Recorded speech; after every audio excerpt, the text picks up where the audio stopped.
Salut tout le monde, j'espère que vous allez bien. En ce qui me concerne, ça va plutôt pas mal. Alors comme d'habitude, on met les petits pouces, on s'abonne, on pose des questions.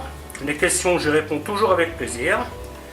Alors aujourd'hui, je vais vous monter une recette de bavette d'aloyaux. Je vais faire une bavette d'aloyaux farcie. Je vais tenter de la faire comme je l'ai faite dans le passé, dans les années 80. J'ai appris à faire cette chose. J'en ai jamais refait depuis. Et l'autre jour, chez Métro, je suis tombé dessus. Je me suis dit, tiens, pourquoi pas se lancer là-dedans. Donc ici, vous avez la bavette. Pour ce faire, je vais mettre un mix oignon, échalote, suée, déglaçage, vin rouge, fond brun, faire une espèce de, comment dire, concentré de tout ça. Ça sera un peu épais, pour le mettre à l'intérieur de la viande. Alors il y a deux options. Vous avez l'option la rouler. Et vous avez une option que nous on faisait, c'était à la portion, on farcissait ça différemment. Et on cuisait ça évidemment à la minute. Alors ça fait partie des viandes, si vous les mangez bien cuites, ouais, c'est assez filandreux, hein, moi je ne suis pas conseillé en fait. À peine à point, ça passe. Évidemment bleu saignant, c'est génial. Mais si vous dépassez le à point, ça risque d'être dur à mâcher. Hein. Bon, je vais vous montrer comment faire tout ça. A tout de suite. Donc là, on va commencer par les échalotes. Parce que la préparation va devoir être refroidie. Hein.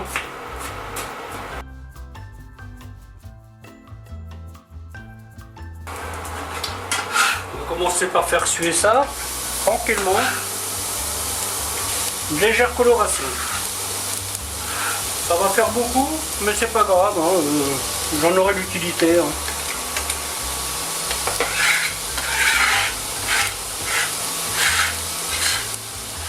Un petit peu d'herbe de Provence, un petit peu de poivre,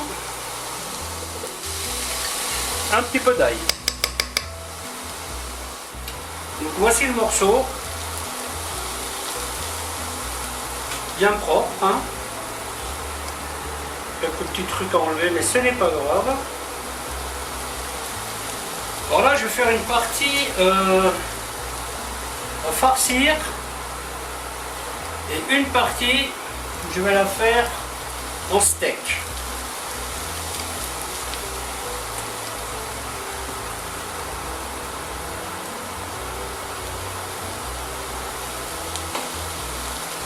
Donc on enlève bien les nerfs. Alors moi en général, quand je prépare de la viande comme ça, je préfère la peser pour être sûr d'avoir à peu près des steaks homogènes. Hein. Donc là, je pars sur à peu près 150 grammes. Donc là, hop. On va voir si c'est bon. C'est pas bon du tout. 121. Voilà, hop. C'est bon. Voilà.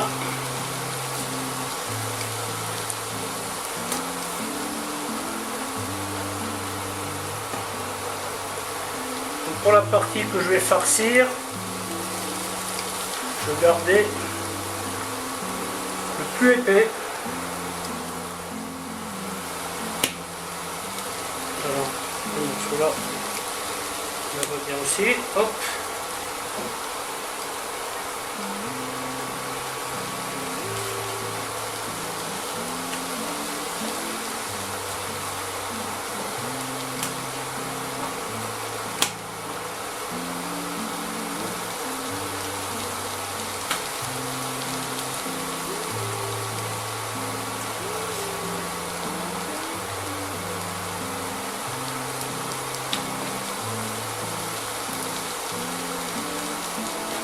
Celle-là sera un peu plus ronde, c'est pas grave, je vais remettre un morceau. Voilà. Donc ces deux-là, je les garde.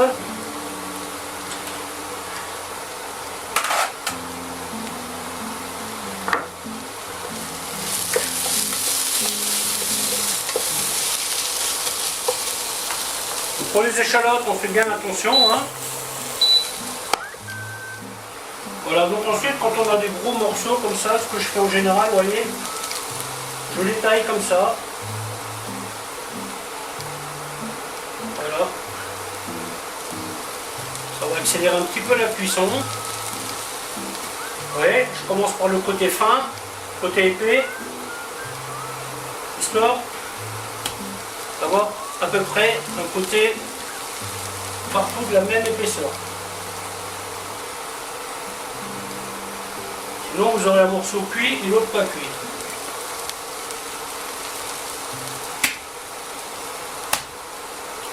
En général, quand vous coupez votre viande vous-même, vous arrivez à économiser un petit peu. Hein. D'autant plus que là, j'ai pas eu de perte. C'est plutôt intéressant. Par contre, je ne me rappelle plus du prix. J'ai regardé. Ici, j'ai une viande où je suis en dessous des 18 € TTC au kilo. Plutôt intéressant. Petit conseil, quand vous congelez de la viande, bien entendu bien filmé, faites-le toujours à plat. Ça sera beaucoup plus facile à stocker par la suite. Évidemment, j'enlèverai la plaque quand ça sera dur. Concernant les échalotes, je vais donc leur donner une petite couleur.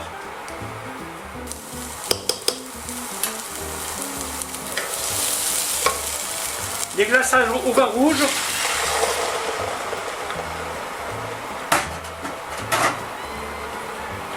Et celui-là, on va le réduire à sec. Pour farcir la bavette, vous avez plusieurs solutions. Vous avez la solution, vous l'ouvrez, vous la roulez. Et vous avez une solution que je vais essayer de faire, de refaire, parce que ça fait très longtemps que je ne l'ai pas faite. Je vais faire une espèce de chausson. Vous voyez, donc je vais tailler à l'intérieur. Vous voyez, limite je mesure un peu pour être sûr de ne pas aller jusqu'au bout. Et je vais tailler une poche.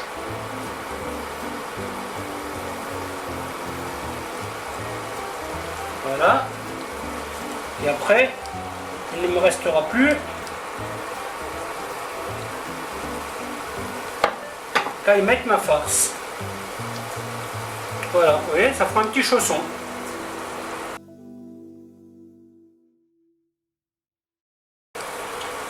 Le chausson est prêt. Donc, une fois que vous avez fait les chaussons, ben, vous mettez ça au frigo en attendant que les échalotes soient prêtes. Donc là, j'arrive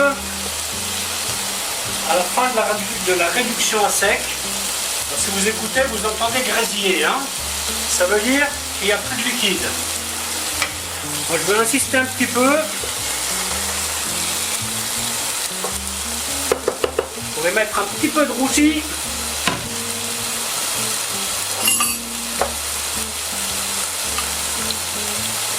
Un peu de sel.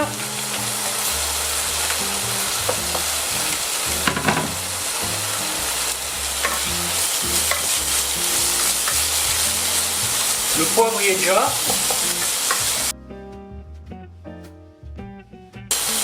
Voilà, après j'y mets à peu près pas tout à fait 100 g de fond brun. Et maintenant je vais faire compoter ça. Réduction jusqu'à ce que je vais avoir une compote bien épaisse. On va laisser refroidir. Je vais y rajouter du persil. Et ensuite, on va remplir les bavettes.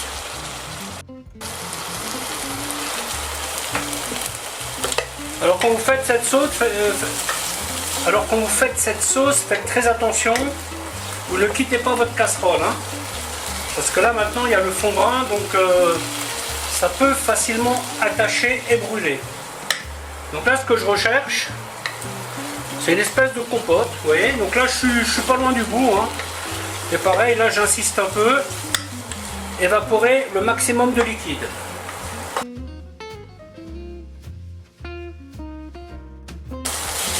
Ce que vous pouvez faire, si vous voulez être sûr, c'est de le faire refroidir dans une petite passoire. Normalement c'est pas utile, mais ça vous donne une certitude, c'est qu'il n'y a plus d'eau dedans. Moi je préfère insister sur le truc là, sur la cuisson. Allez hop, ça y est, c'est bon. On attend que ça refroidisse. Une fois que la garniture est froide,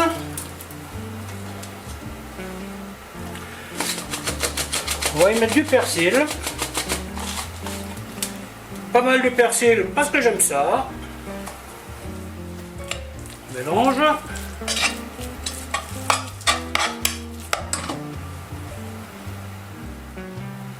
Et ensuite on remplit.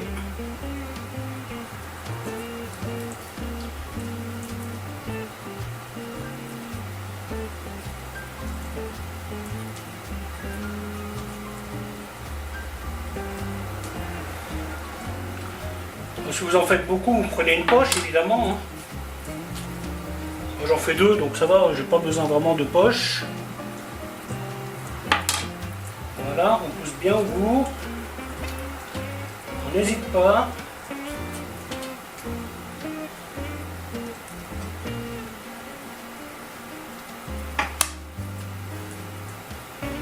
Là, ça fait bizarre de refaire cette recette après tant d'années.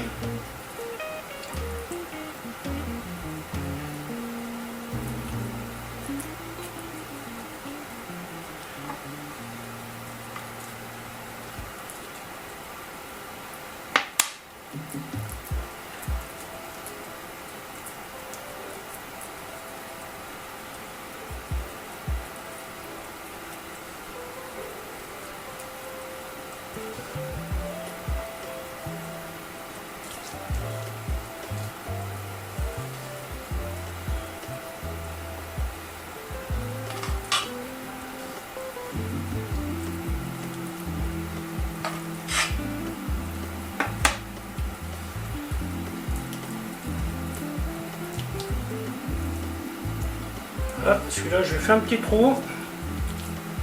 Je viens de le remarquer.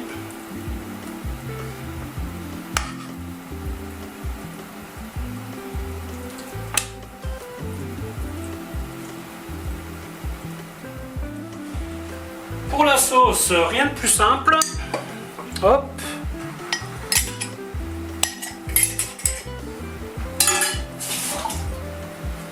On verse le reste de fond brun dans le reste des échalotes. Voilà, vous voyez, et là on va faire cuire ça tranquillement. En fait tout est déjà cuit, hein, donc là il n'y a plus grand chose à faire. C'est une histoire de faire infuser le tout ensemble. Et après voilà quoi, hein. Concernant la viande,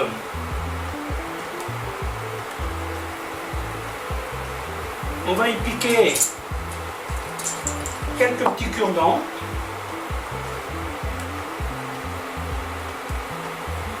Voilà, hop. Alors c'est pas grave, hein, s'il y en a un peu qui sort, hein, c'est pas dramatique. Hein. Celui-là par contre, oui.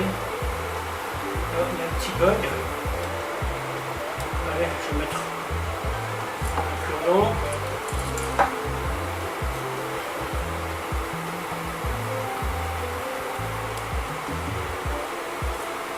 Voilà. Une fois que vous avez fait ça, on met un petit peu d'huile dans la poêle, une petite noix de beurre, sel. Donc là moi j'utilise mon sel composé. Hein.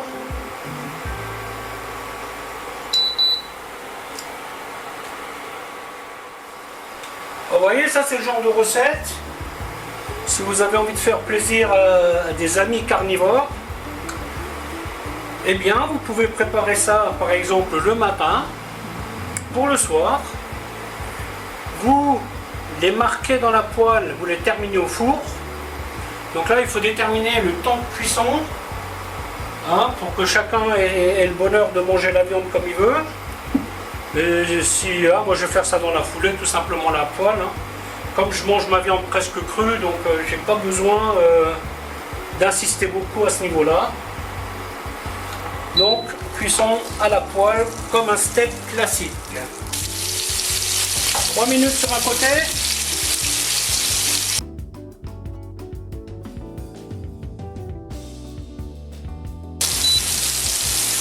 Attention à ne pas laisser le feu trop chaud. Hein. Et on retourne.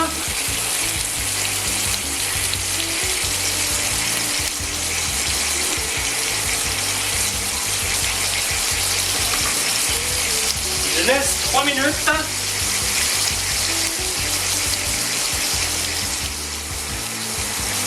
Alors comme dit, hein, vous pouvez faire un recto verso dans la poêle, bien chaude, et le mettre au four. Hein.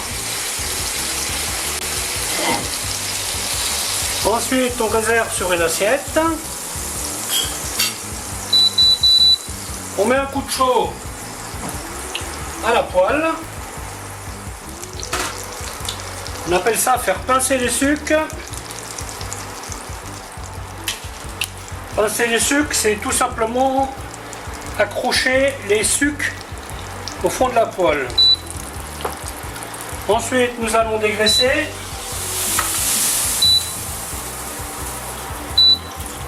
Voilà, ça c'est du goût. Ensuite, nous allons déglacer avec la sauce. À ce moment-là, votre garniture est prête. Tout ce que vous avez à faire, c'est dresser et manger. Voilà, mais écoutez, la vidéo va s'arrêter là, en espérant qu'elle vous aura plu. Alors je vous dis à bientôt pour une autre recette. Bye bye.